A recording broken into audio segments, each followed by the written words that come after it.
Dzień dobry, dzień dobry. Wbiliście 6 łapek pod ostatnim filmem, więc lecimy dalej z kolejnym poradnikiem. Dzisiaj będzie to poradnik do Rybera.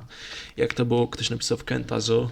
Więc jak będziecie chcieli następny poradnik, to poproszę 7 łapek w górę i jeszcze niech ktoś napisze w komentarzu jaki czempion, to wtedy nagram. Do Rybera myślę, że to nie będzie najtrudniejszy odcinek, myślę, że to będzie jeden z prostszych, tak, bo to nie jest jakaś ciężka mechanicznie postać, więc przejdźmy od razu do itemów.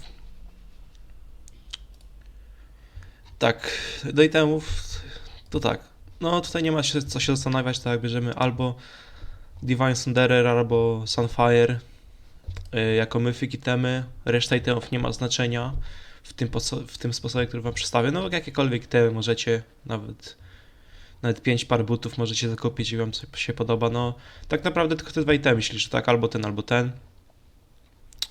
Runy, co do run, to tak, no to też nie ma znaczenia. W tym sposobie, który wam przedstawię, to runy nie mają żadnego znaczenia, tak. Dobra, to przejdźmy od razu do gameplayu, żeby wam pokazać, o co chodzi. Gameplay polega na tym, że kończycie sobie gierkę, tak. I jest wygrana gierka, tak? Nie trzeba się męczyć, nic nie tego. Po prostu free win. Free win na Volibearze. No.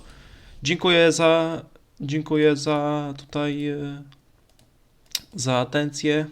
Nie no, nie żartowałem z tym. Ale dziękuję za to, że tu byliście. 7 łapek w górę. Propozycja czempiona w kolejnym pod komentarzem i może nagram. Do widzenia.